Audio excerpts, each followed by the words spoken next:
Makhluk pertama yang Allah ciptakan Nur Muhammad. Itu hadisnya tidak sahih. Itu ilham yang didapat ulama. Masa ada orang mengatakan, kenapa hidup kita begini-gini aja? Semua doa dikabulkan selama yang berdoa tidak tergesa-gesa. Seorang hamba berdoa lalu mengatakan, aku sudah doa, kenapa Allah belum jawab juga? Itu doanya langsung dicampakkan Allah Subhanahu wa ta'ala.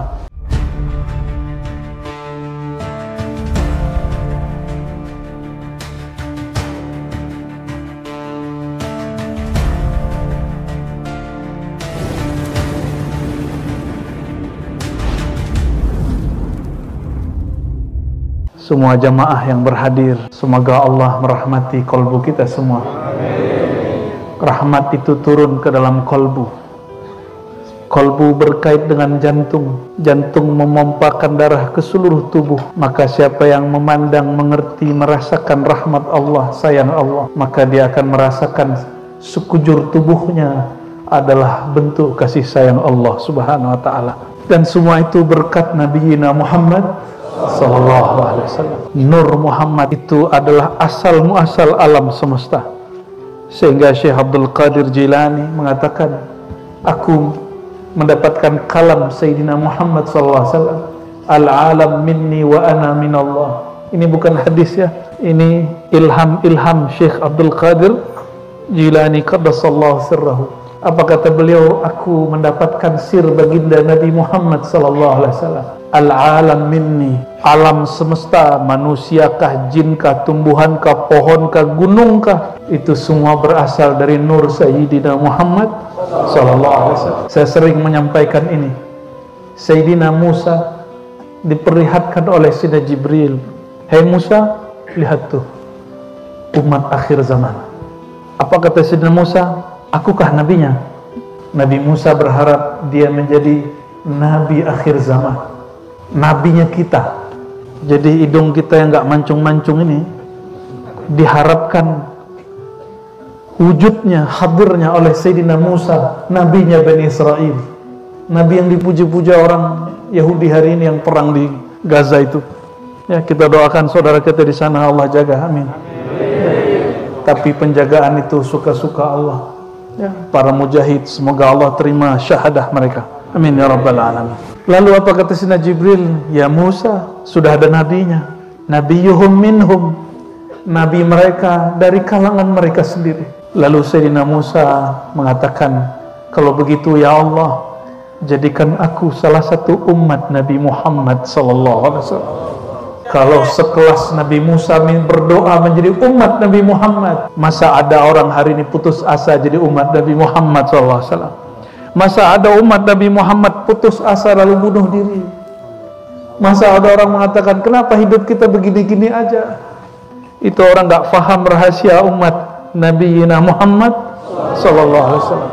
Apalagi kalau yang ngomong begitu ustadz. Saya yakin ustadz-ustadz yang faham sir rahasia umat Nabi Muhammad SAW, mereka tidak akan mengatakan itu. Mereka nggak akan mengatakan, kami sudah berdoa, kenapa umat Islam masih kalah? Jangan ngomong begitu. Sayyidina Muhammad SAW mengatakan, kullu da'watin mustajabah ma lam yu'jal. Semua doa dikabulkan selama yang berdoa tidak tergesa-gesa. Lalu sahabat bertanya, ya Rasulullah, mal ajal, apa itu tergesa-gesa? Lalu baginda sallallahu alaihi wasallam mengatakan, ayyakuna al-'abdu da'autullah wa lam yujib li. Seorang hamba berdoa lalu mengatakan, aku sudah doa, kenapa Allah belum jawab juga? Pernah bicara begitu? Sering. Itu doanya langsung dicampakkan Allah Subhanahu wa ta'ala. Ini orang doa atau mengumpat? Emang Allah anak buah kita sehingga kita boleh ngumpat-ngumpat dia? Jangankan diumpat oleh makhluk, kita diumpat oleh teman sendiri kita nggak terima, apalagi orang yang mengumpat Allah Subhanahu wa ta'ala. Doa Nabi Musa makbul nggak? Doa Nabi makbul nggak? Karena doanya makbul, maka Allah izinkan Nabi Musa ketemu Nabi Muhammad SAW 6 kali di musim Isra Mi'raj. Yang pertama jadi makmum di Baitul Maqdis. Itu semua Rasul, semua Nabi jadi makmum Sayyidina Muhammad SAW. Coba perhatikan. Imamnya orang yang masih hidup, makmumnya orang yang sudah wafat. Kenapa? Jangankan para nabi, para syuhada pun masih hidup walaupun tubuhnya sudah meregang, walaupun nyawanya sudah melayang. Apalagi para nabi. Inilah dalil bahwa orang hidup dapat mengimami orang yang sudah mati. Nabi Muhammad SAW jadi imam, makmumnya siapa? Arwah para nabi, 124.000 nabi jadi makmum. Arwah-arwah para nabi ingin jadi umat Nabi Muhammad SAW. Kalau kita cerita tentang Isra Mi'raj, ketika Nabi SAW turun di langit ke-7 nggak berhenti, di langit ke-6 berhenti nggak? Siapa di langit ke-6? Nabi Musa. Kalau kita baca hadis lalu mendengar cerita-cerita orang yang mengisahkan Isra dan Mi'raj, terkesan Nabi Muhammad diberi bimbingan oleh Nabi Musa. Muhammad, umatmu lemah, naik lagi ke atas, masa 50 sholat. Orang mengira Nabi Muhammad dibimbing oleh Sayyidina Musa. Itu kisah zahir. Kalau orang faham kisah yang sebenarnya, Sayyidina Musa penasaran dengan siapakah Nabi umat akhir zaman. Maka dari semua para nabi yang ada di langit, hanya Nabi Musa yang menahan Nabi Muhammad SAW. Apa kata beliau? Ya Muhammad, ini 50 rakaat, ini lama sekali, umatku nggak sanggup kamu naik ke atas, minta rukhsah. Itu alasan Nabi Musa supaya ketemu Nabi Muhammad SAW. Ini secara kemakrifatan, boleh sepakat, boleh tidak, karena kemakrifatan ini rahasia yang didapat para guru, para masyayikh.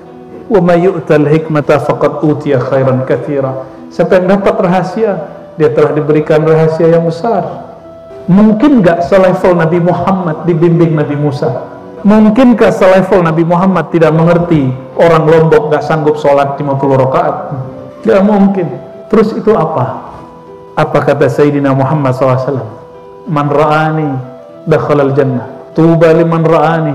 Beruntung orang yang memandang kepada aku. Maka Sayyidina Musa ingin mengamalkan itu. Dia pandanglah Nabi Muhammad SAW.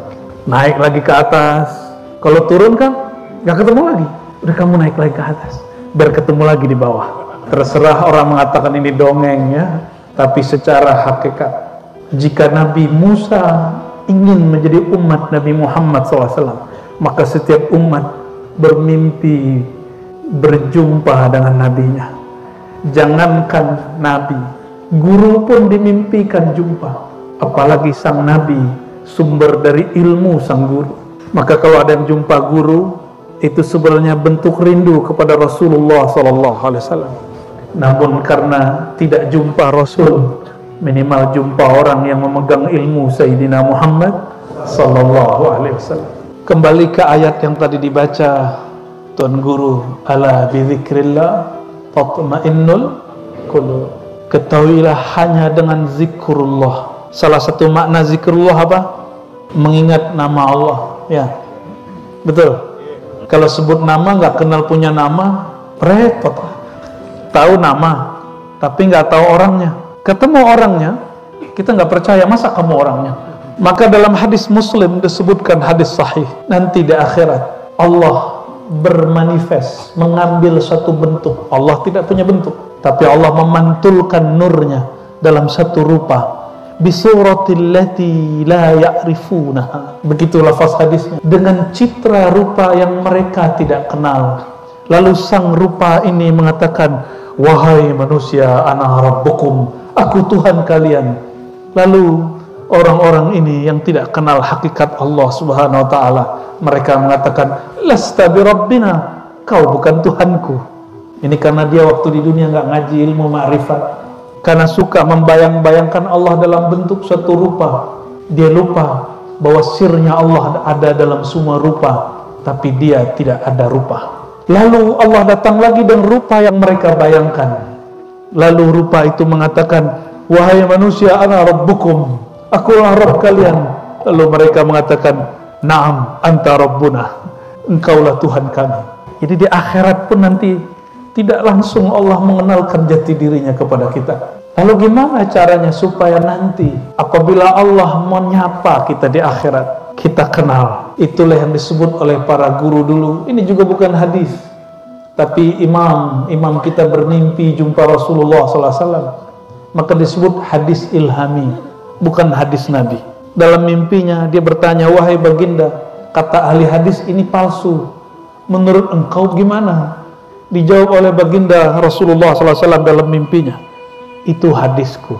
Maka imam ini setiap kali menulis lafaz ini dia katakan qala Rasulullah SAW, Rasulullah bersabda. Tapi ini ahli hadis gak sepakat ya, biarin ya. Ini yang nulis juga ahli hadis. Apa kalimatnya? Kalimat yang sudah barangkali kita hafal semua. Man arafa nafsahu faqad arafa rabbahu. Siapa yang kenal dirinya, kenal Tuhannya. Itu kalimat belum selesai. Siapa yang kenal Tuhannya halaka. Siapa yang kenal Tuhannya fana, binasalah dirinya. Kenal diri, diri yang mana? Tubuh yang ini. Tubuh yang ini kah? Enggak. Bukan tubuh ini yang dikenal. Maka Imam Ghazali dalam kitab Kimia Sa'adah mengatakan, yang dipanggil oleh Allah ya ayyuhallazina amanu bukan tubuh fisikmu, tapi itu tubuh batinmu, diri sejatimu.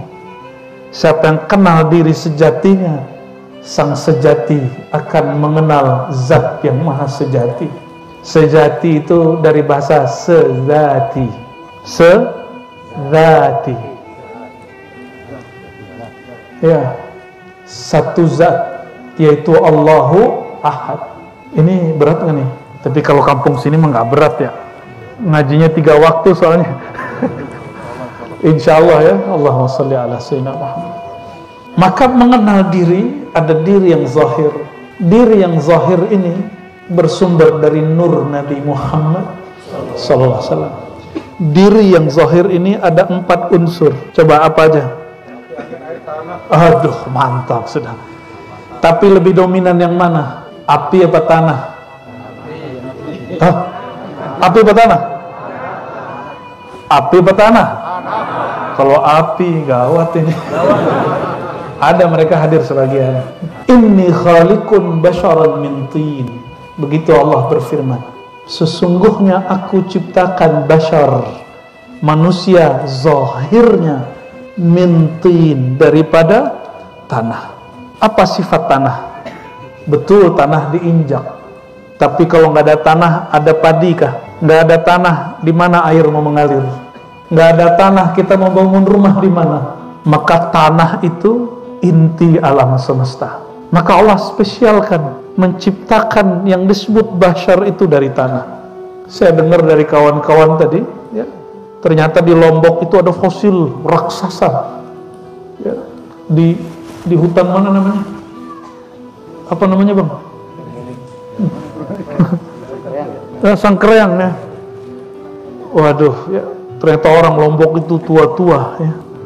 Ya, bahkan sudah ada fisiknya sebelum Nabi Adam. Itu tulang rusuknya bisa nutupin kalau lagi hujan, tulang rusuknya. Karena sebelum Nabi Adam sudah ada makhluk sebelum kita. Dan itu ditulis di dalam kitab-kitab Tarikh Tabari. Ya, ada kitabnya Al-Bidayah wan Nihayah Ibnu Katsir. Jadi itu bukan karya Darwin. Ya, tahu Darwin? Ada yang sudah kenalan sama Darwin. Cuma dia keliru dikit. Dia cari cocok-cocok logi. Kayaknya mas-mas, bapak-bapak, ibu-ibu ini dari kera katanya. Ada yang mau disebut dari kera? Mungkin si Darwin ya. Jadi 4 unsur tadi itu tercipta dari nur. Berarti api juga dari nur. Air, angin, tanah semua dari nur. Arti jin juga dari nur. Al-janna khalaqnahu. Al-jan kami ciptakannya dari apa? Dari narin samum. Dari api, nyala api yang samum. Samum itu panas. Maka karakter jin itu panas. Itu sebabnya orang kesurupan ngamuk-ngamuk terus kayak api. Maka dalam riwayat Ibnu Abi Hatim, tafsir Ibnu Abi Hatim disebutkan. Ini juga disebut oleh Imam Tabari, disebut oleh para imam. Ini kalau orang nanya dalil ya. Setelah Allah ciptakan makhluk-makhluk purba, Allah perintahkan Bani Al-Jan, keturunan raja jin namanya Jan. Jin pertama Siapa namanya? Namanya ada di Quran. Al-Jan. Ya. Khalaqnahu. Itu Al-Jan, rajanya jin, nenek moyangnya jin. Kami ciptakan dari api yang menyala. Di dalilnya di Quran surah Al-Hijr. Silakan dilihat nanti di rumah ya. Sedangkan manusia kami ciptakan min salsal, ya, daripada tanah liat. Ternyata jin itu mengira api lebih mulia dari tanah. Ini rasis pertama di alam semesta. Ini ada yang merasa sukunya lebih baik dari suku orang lainnya. Jangan-jangan dia keturunan Al-Jan. Apa kata jin yang sudah berganti nama iblis? Apa kata dia? Khalaqtahu min tin. Ya Rabb, masih manggil ya Allah. Ya Allah. Berarti jin ini soleh juga ya. Azazil atau iblis ini soleh juga. Apa kata dia? Ya Allah, Engkau ciptakan manusia itu dari tanah, sedang aku dari api.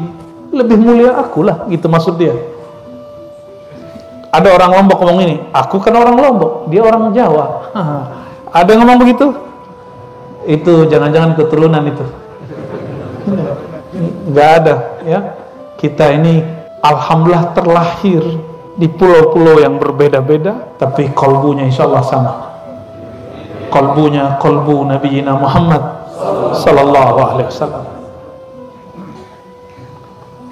Tubuh yang zahir ini mesti kita kenal bahwa dia bersumber dari nur Sayyidina Muhammad sallallahu alaihi wasallam. Dan nur Sayyidina Muhammad sallallahu alaihi wasallam lebih tua dari langit dan bumi, lebih tua dari arasy, lebih tua dari kursi. Wasi'a kursiyyuhus samawati wal ard. Kursi Allah lebih luas dari langit dan bumi, dan kursinya Allah tidak lebih tua dari nur Nabi Muhammad sallallahu alaihi wasallam. Maka disebutkanlah ya dalam kitab Imam Ghazali bahwa nur Nabi Muhammad itu memancar 4. Nah, yang 4 itu ada yang jadi arasy, ada yang jadi kursi, ada yang jadi langit, ada yang jadi bumi. Berarti lebih dahulu mana? Nur atau arasy? Ada 2 riwayat menyebutkan nur Nabi Muhammad SAW lebih tua dari arasy 4.000 tahun. Ini 4.000 tahun bukan 4.000 tahun kita. 4.000 tahunnya cahaya nur Muhammad sallallahu alaihi wasallam. Ada riwayat lain 4.000 kali 3. Wallahu alam bisawab. Tapi tolong ya para ustadz, jangan terjebak hadis palsu. Awwalu ma khalaqallahu an-nur al-Muhammadiyah. Itu hadisnya tidak sahih. Makhluk pertama yang Allah ciptakan nur Muhammad. Itu hadisnya tidak sahih. Itu ilham yang didapat ulama. Salah satunya Syekh Abdul Qadir Jilani.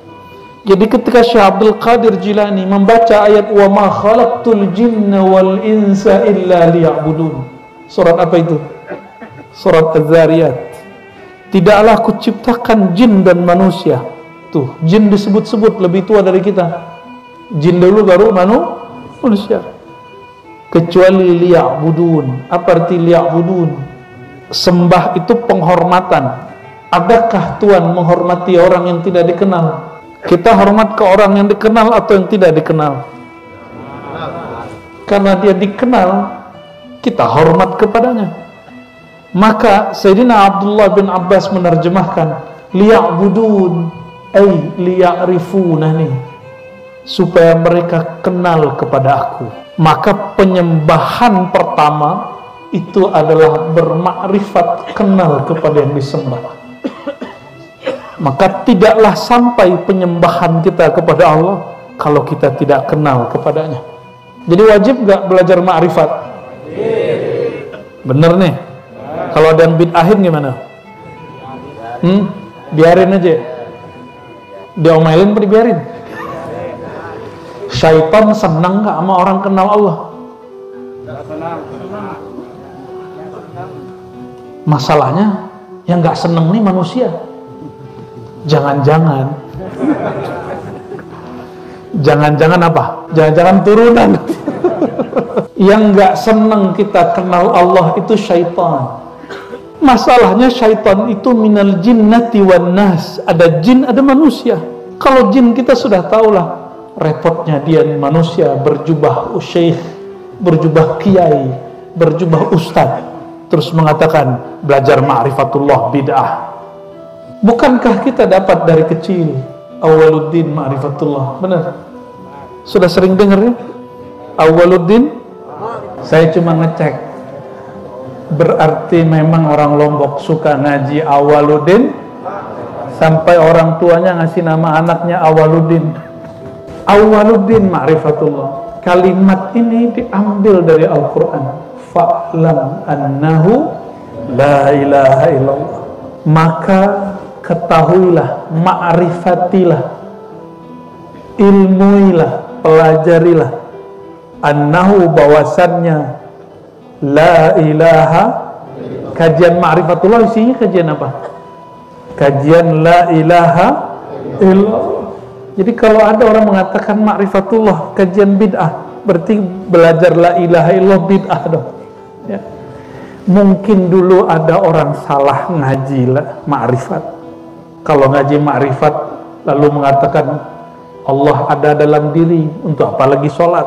Itu sebenarnya kalam-kalam syaitan. Kalam-kalam apa? Syaitan. Karena syaitan ini ahli hakikat juga. 18.000 bertapa. Ada yang sudah pernah suluk 18.000 tahun. Lah baru 18 menit udah pegel kaki.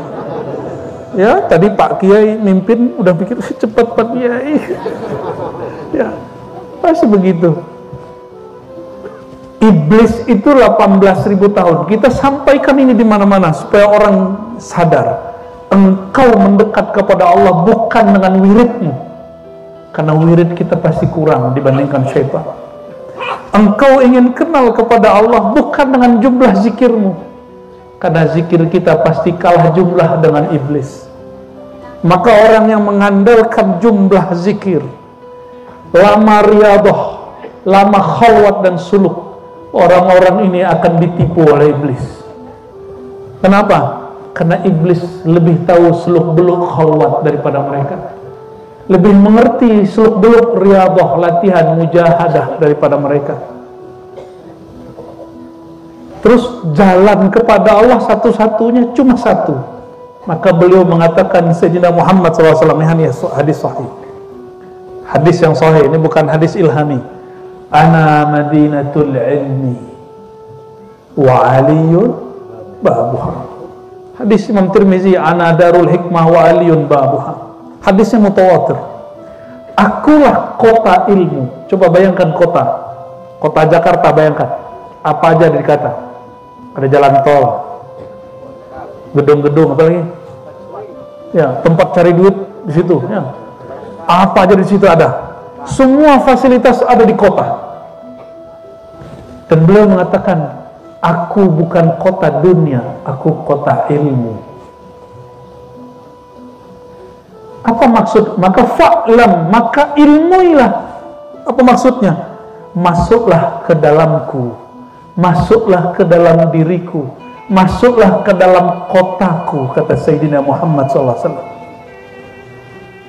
Barulah engkau kenal siapa Allah Subhanahu wa ta'ala. Maka jika fa'lam, berilmu, belajar, bermakrifat itu wajib, sedangkan inti sumber makrifat, sumber ilmu adalah Sayyidina Muhammad SAW, maka satu-satunya jalan mendekat kepada Allah itu ayat yang dibaca oleh qori kita tadi, kul in kuntum tuhibbunallah fattabi'uni. Jika benar kalian cinta kepada Allah, kalau cinta pasti ingin kenal, kalau cinta ingin dekat kepadanya, maka fattabi'uni, masuklah ke dalam kota ilmu. Jadi jalan bertuhan itu ilmu. Berilmu itu ibadah tertinggi. Karena orang keputus ilmunya, maka dulu terpisahlah 3 waktu dengan 5 waktu, karena ilmunya terpisah. Tapi alhamdulillah ya, yang di tengah itu ya, beliau datang lagi, digabung lagi. Itu berkat ilmu. Berkat Kalau ilmunya di luar kota Nabi, di luar diri Nabi, di luar silsilah thariqat Nabi, pasti ilmunya kepisah-pisah. Orang belajar hakikat, ninggalin syariat. Itu ciri orang belajar ilmunya bukan di kota ilmu, bukan dalam diri ilmunya Rasulullah Sallallahu Alaihi Wasallam. Ya.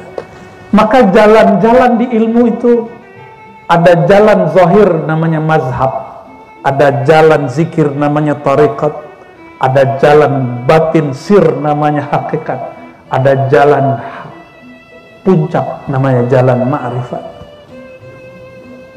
Betul, di kota ada jalan? Nah, ma'rifat itu jalan tolnya. Ma'rifat itu jalan? Ya, kalau nggak pakai ma'rifat jadi jalan tol E-O-L. Ya, jangan dibaca Pak. Makanya orang belajar ma'rifat meninggalkan syariat. Nih perhatikan, secara hakikat sholat itu 50. Maka orang hakikat tuh nggak ada yang malas sholat, apalagi membatalkan sholat, apalagi mengingkari sholat. Diperhatikan, subutul haqa'iq bitahqiqis syara'i'. Ciri-ciri indikator hakikat seseorang sampai ke ma'rifatullah bukan diselewengkan oleh iblis. Dia menghormati syariat, karena syariat itu sudah rukhsah. Dari 50 jadi 5. 5 itu rukhsah, keringanan bukan? Maka bagi ahli hakikat, sholat 5 waktu itu bukan beban, itu keringanan. Gampang 5 waktu itu. Kenapa? Bagi mereka zikir kepada Allah, sholat itu setiap napas, sholat daim. Kalau sholat 2 rakaat gampang, maka tidak ada ahli hakikat yang berat untuk sholat subuh. Kalau ketiduran mungkin, ya ada wajah-wajah ketiduran nih. Kita kan nggak tahu. Bayangkan Sayyidina Muhammad SAW mengatakan, aku kota ilmu, Ali pintunya. Semua sahabat sholat di masjid. Sayyidina Ali ujung hidungnya nggak ada. Berarti orangnya ada nggak di masjid? Nggak ada. Hidungnya nggak ada di masjid, berarti orangnya nggak ada. Batang hidungnya nggak ketemu. Maka Sayyidina Muhammad SAW kemudian nanya, Aina Ali? Mana? Aku kota ilmu, pintuku mana?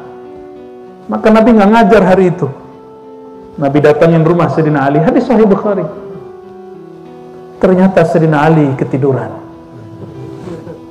Tapi jawabannya pakai ayat. Ya Rasulullah, jiwaku digenggam oleh Allah.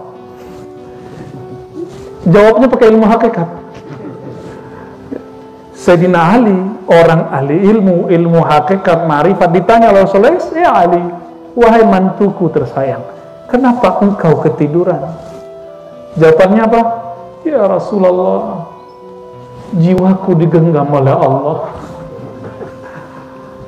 Antum gak boleh jawab begitu, cukup Sayyidina Ali jawab begitu. Apa jawaban Sayyidina Muhammad? Nabi tidak mengingkari jawabannya. Maka ilmu hakikat tidak mungkin dibatalkan oleh syariat, syariat tidak mungkin ditinggalkan oleh hakikat. Nabi Muhammad cuma ngomong ini, wa kanal insan aktsaru syai'in jadalah. Ayat dibaca. Memang manusia itu banyak argumentasinya, banyak acaranya, banyak alasannya. Nabi cuma baca ayat itu. Siapa insan di situ? Sayyidina Ali. Tapi Nabi Muhammad SAW nggak marah. Dimaklumi pengantin baru, pengantin budak. Ya. Sayyidina Ali. Siapa istrinya? Sayyidatuna Fatimah. Ya. Wallahu alam mereka ngapain malam tadi kan? Ya. Supaya tahu tahajud bareng terus ketidurannya. Allahumma sholli ala Sayyidina Muhammad. Bayangkan pintu ilmu aja bisa ketiduran. Apalagi yang bukan pintu ini. Ya. Wa aliyun babuha, ini bukan hadis Syiah, ini hadis Ahlus Sunnah dan juga dipakai oleh orang Syiah. Periwayat hadis ini Imam Tirmizi. Di riwayat Tirmizi ada satu lafaz, ana madinatul hikmah, ana darul hikmah wa aliyun babuha. Akulah kota hikmah, kebijaksanaan, wisdom, ilmu, pengetahuan, ma'rifat. Pintunya Sayyidina Ali. Maka perhatikan, semua mazhab tarekat pasti bersanad ke Sayyidina Ali.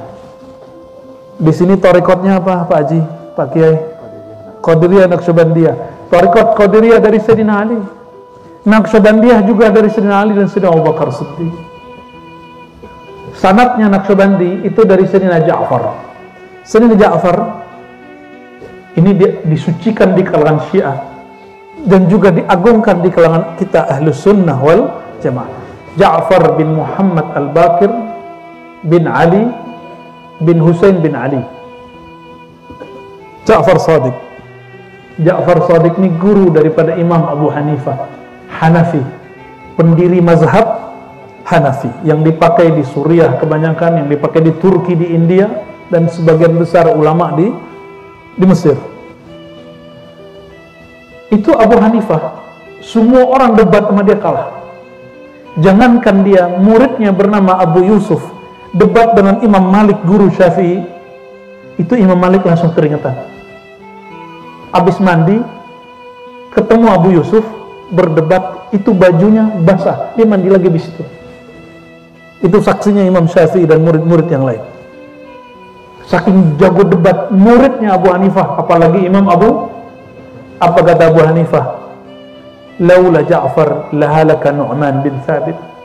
Kalau bukanlah karena ilmu, bimbingan, ma'rifat, tarbiyah, rohani, tarekatnya Ja'far, Abu Hanifah yang bernama kecil Nu'man bin Thabit pasti binasa. Kenapa? Orang binasa karena dia merasa dirinya berilmu. Sok berilmu. Orang berilmu wajib, tapi sok berilmu itu nggak bermasalah. Apa ciri-ciri orang suka sok berilmu? Semua orang mau didebat. Ini hati-hati nih, duduk begini terbersit di hati, gue lebih alim dari orang di samping. Nah, ini hati. Ngomong gitu nggak ada hati. Apalagi lebih alim dari yang di depan. Mau di depan yang mana nih? Marifat dia gitu-gitu aja gitu. Itu orang sombong, itu dalamnya iblis itu ya. Maka saya setiap kali mau ngajar baca syahadat dulu, karena orang sombong itu batal syahadat batinnya, walaupun zahirnya masih muslim, batin dia sudah munafik. Orang munafik, orang yang menzahirkan Islam membatinkan kufur. Itu sebabnya sebelum zikir syahadat dulu, sebelum sholat syahadat dulu. Siapa tahu antara sholat ke sholat kolbu kita sempat munafik, sempat sombong, sempat merasa sok suci, maka kita perbaharui lagi syahadat, asyhadu an la ilaha illallah. Nah, kembali ke yang tadi, selevel Sayyidina Ali, pintu ilmu itu bisa ketiduran. Maka jangan nilai kesolehan orang berdasarkan rajin dia sholat jamaah saja. Toh selevel Sayyidina Ali yang rajin, Allah bikin dia ketiduran.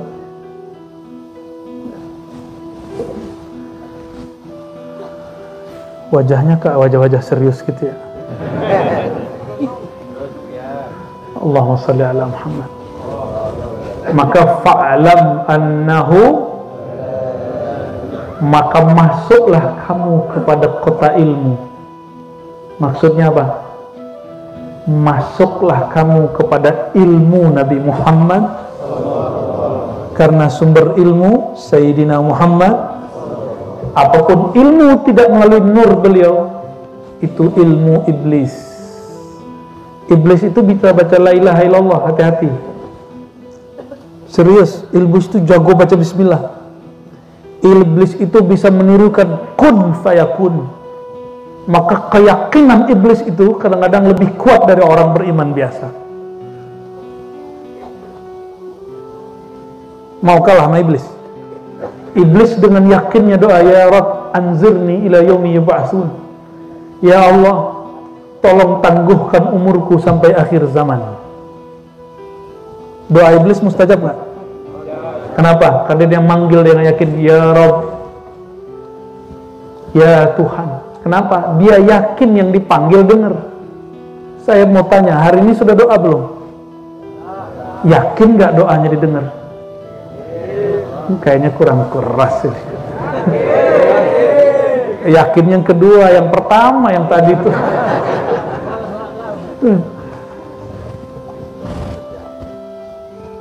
Emang kalau antum nggak yakin Allah nggak dengar? Emang kalau kita nggak yakin Allah nggak tahu? Tapi Allah bukan menjawab berdasarkan pengetahuannya. Allah menjawab berdasarkan kondisi kolbu hambanya. Orang doa, siapa aja doa, Allah pasti dengar. Allah pasti tahu. Dia belum doa, Allah sudah tahu apa yang mau dibaca. Orangnya belum lahir, doanya pengen jadi wakil rakyat, Allah tahu. Apalagi sudah lahir, apalagi sudah nyalek, apalagi mau nyalon lagi, Allah sudah tahu semua. Tapi masalahnya Allah jawab atau tidak, itu bukan berdasarkan pengetahuan Allah. Nah, perhatikan hadisnya. Ini hadis sahih. Innallaha la yujibu an qalbin ghafil. Allah itu tidak menjawab doa orang yang kolbunya ghafil. Apa arti ghafil? Lala itu yang tadi dibaca korek kita ya. Gimana ayat tadi? In kunna an haza ghafilun ya. Ghafilin ya. Sungguh kami lalai lupa terhadap persaksian ini. Jadi apa yang diingat waktu berdoa? Bukan Allah dengar, Allah selalu dengar. Apa yang diingat, yang dihadirkan waktu berdoa? Rasa dulu pernah jumpa. Dan sekali jumpa, sebenarnya selalu jumpa. Karena Allah tidak pernah berubah, yang berubah kita. Allah berubah nggak? Benar, yakin? Maka sekali Allah disaksikan, selama-lamanya Allah di, apa kata para arwah? Qalu bala syahidna, kami menyaksikan engkau ya Allah. Maka sekali dia disaksikan, sebenarnya selama-lamanya dia disaksikan. Tapi apa kata manusia? Karena dia dihijab oleh tubuh dan akalnya. In kunna, gimana tadi ayatnya? Anhaza ghafilin. Sungguh kami terhadap pertemuan persaksian itu kami lalai. Jadi orang yang ingat rasa itu, doanya pasti mustajab. Masalah berikutnya, Allah pasti jawab orang yang merasakan, yang menghadirkan rasa persaksian itu. Tapi kapan Allah menunaikan jawabannya itu? Suka-suka kita apa suka-suka Allah? Maka jangan pernah nuntut-nuntut Allah. Kerja kita cuma berdoa dan berusaha. Kapan Allah kemudian berikan? Suka-suka dia.